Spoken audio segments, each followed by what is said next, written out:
नमस्कार दोस्तों, स्वागत है आपका डिफेंस गैलरी के डीजी अपडेट सीरीज में। तो दोस्तों यहाँ पे अगर आपको याद हो तो कुछ दिनों पहले ही मैंने आपको बताया था कि भारतीय नौसेना ने 2 प्रेडेटर बी ड्रोन को अमेरिका से लीज पे लिया हुआ है, और उसी समय मैंने बताया था कि और भी कई चीज़ें हैं जिसको गवर्नमेंट ने अलाउ करके रखा है, जो कि हमारी सेनाएं लीज पर दूसरी कंट्रीज से या फिर अपने देश से जैसा भी चाहे ले सकती है। तो अगर वो जनरली लीज पे दूसरी ही कंट्री की चीज़ें ली जाती हैं, अपने देश की तो खरीद ही लेता है खुद से इंसान।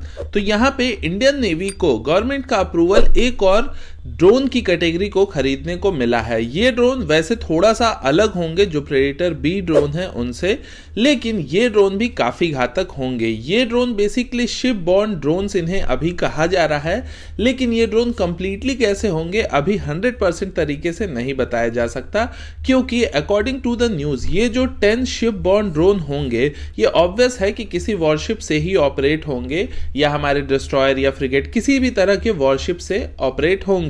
लेकिन अकॉर्डिंग टू न्यूज तो ये कहा गया है कि ये सर्वेलांस ड्रोन होंगे, लेकिन इसमें अटैक की कितनी कैपेबिलिटी होगी ये वक्त बताएगा। लेकिन अगर आप बजट देखते हैं तो 10 naval shipborne unmanned aerial system drone के लिए 1300 करोड़ रुपए का अप्रूवल दिया गया है। तो ये अपने आप में काफी बड़ा अमाउंट है, और इसमें आप समझ सकते हैं कि एक ड्रोन में 100 करोड़ से ज्यादा का एवरेज लगभग पड़ता है, इतना अमाउंट का अप्रूवल है।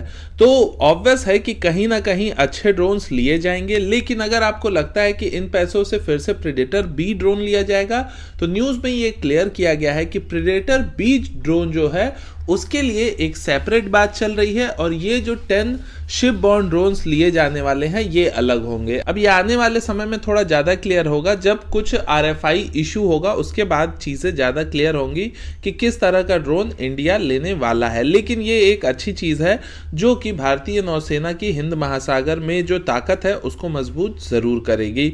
अगली न्यूज दोस्तों गोवा शिपयार्ड से है। गोवा शिपयार्ड दोस्तों भारतीय सेना के लिए, भारतीय मिलिट्री के लिए 12 पेट्रोल बोट्स बनाने वाली है। ये जो पेट्रोल बोट्स होंगे ये कहीं आम जगह पे नहीं बल्कि पैंगोंग सो में तैनात होंगे। तो पैंगोंग सो में या पैंगोंग झील में इन बोट्स का तैनात होना बहुत बड़ा, आप इसे संकेत कह सकते हैं कि भारत और चाइना के बीच में जो स्थिति है वो सुधरी नहीं है, वो काफी ज्यादा खराब है फिलहाल, और लगता नहीं है कि आगे आने वाले समय में इतनी जल्दी कुछ सुधरने वाला है, जबकि हम 2021 में एंटर ले चुके हैं। और अगर ऐसे ही 4-6 महीने बीत गए तो 1 साल हो जाएगा इस टेंस सिचुएशन को बने हुए। ये जो कॉन्ट्रैक्ट है ये गोवा शिपयार्ड लिमिटेड को 6500 करोड़ रुपए के लिए दिया गया है, और ये जो शिप्स है ये उम्मीद है जल्दी ही प्रोवाइड करके इंडियन मिलिट्री को दे दिए जाएंगे, ताकि पैंगोंग झील में जो हमारी पेट्रोलिंग है वो और अच्छी हो सके। ऐसा नहीं हमारे पास वहां पे पेट्रोल बोट्स है नहीं, वो सारी चीजें हैं, लेकिन इस तरह के और बोट्स की जरूरत महसूस की गई है फिलहाल। तो आप खुद भी समझदार हैं, समझ सकते हैं कि एलएसी पे टेंशन काफी ज्यादा है। अगली एक न्यूज है इंडिया और पाकिस्तान को लेके। इंडिया और पाकिस्तान दोनों ही एक एटॉमिक मुल्क है, दोनों के पास परमाणु बम है। वो अलग बात है कि भारत के पास हाइड्रोजन बम है और पाकिस्तान के पास एक नॉर्मल एटॉमिक बम है, तो जो काफी पुरानी टेक्नोलॉजी है। लेकिन एटॉमिक बम अपने आप में नाम ही काफी है दहशत पैदा करने के लिए। तो यही वजह है दोस्तों कि इंडिया और पाकिस्तान इन दोनों ही देशों के बीच में एक अग्रीमेंट हुआ था 1988 में, जिसके तहत ये दोनों ही देश अपने अपने जो न्यूक्लियर पावर प्लांट होते हैं या न्यूक्लियर इंस्टॉलेशन इनके देश में है जहां पे न्यूक्लियर रिलेटेड वर्क्स होते हैं, उसकी लिस्ट ये दोनों ही कंट्रीज एक दूसरे को सौंपती हैं कि कल को कोई अटैक ऐसा ना हो कि भाई इंडिया ने कल को पाकिस्तान पे कोई अटैक कर दिया और वहां पे किसी न्यूक्लियर फैसिलिटी पे अटैक कर दिया, और उसके बाद इंडिया ने कहा कि भाई हमें तो पता ही नहीं था, हमने रैंडम अटैक किया लेकिन वो आपकी न्यूक्लियर फैसिलिटी निकली।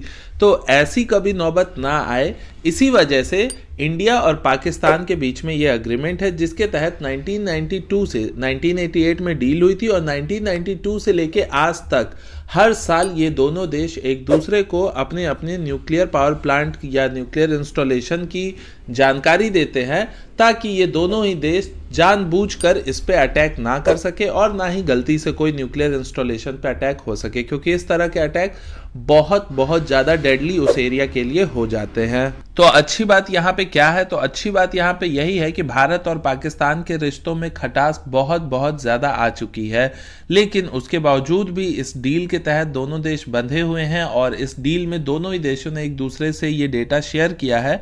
तो ये एक अच्छा साइन है फ्यूचर के लिए। अगली न्यूज है पाकिस्तान के ही ग्वादर पोर्ट से। आपको याद होगा मैंने कुछ दिनों पहले बताया था आपको कि जो ग्वादर पोर्ट या ग्वादर सिटी है वहां पे पाकिस्तान के बलूचिस्तान एरिया में, वहां पे चाइना ने फेंसिंग बनाने के लिए कहा था। जो 26 वर्ग किलोमीटर का एरिया है उसमें चाइना जो पूरा वो ग्वादर सिटी का एरिया है उसको लॉक करना चाहता था, क्योंकि उसका कहना था कि इससे जो बलूचिस्तान में ऐसे लोग जो कि चाइनीज अथॉरिटीज पे अटैक कर देते हैं वो सब कुछ कम होगा, उस पर कंट्रोल ज्यादा हो पाएगा चाइना का, और इनडायरेक्टली चाइना का ये मकसद था कि उस पर कब्जा किया जा सके।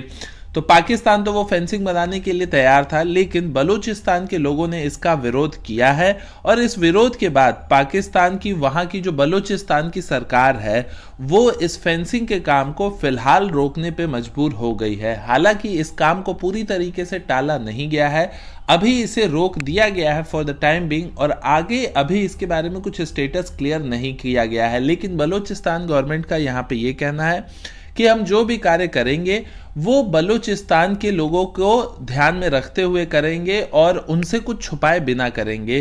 तो अगर उनके हिसाब से चलेंगे तो ये फेंसिंग लगता है बंद नहीं ही पाएगी। चाइना की जो साउथ चाइना मॉर्निंग पोस्ट अखबार है उसमें ऐसा लगता है उसे पढ़ के कि उसके आर्टिकल में काफी ज्यादा मिर्ची चाइना को इसमें लगी है, क्योंकि जो चाइना का पैसा है वो पाकिस्तान के इस ग्वादर पोर्ट में काफी ज्यादा लगा है, ग्वादर सिटी को डेवलप करने में पैसा लगा है, और वहां पे आए दिन कभी ना कभी कुछ अटैक्स हो जाते हैं। बलूचिस्तान के जो आंदोलनकारी है वो उस जगह जाके अटैक कर देते हैं बहुत बार।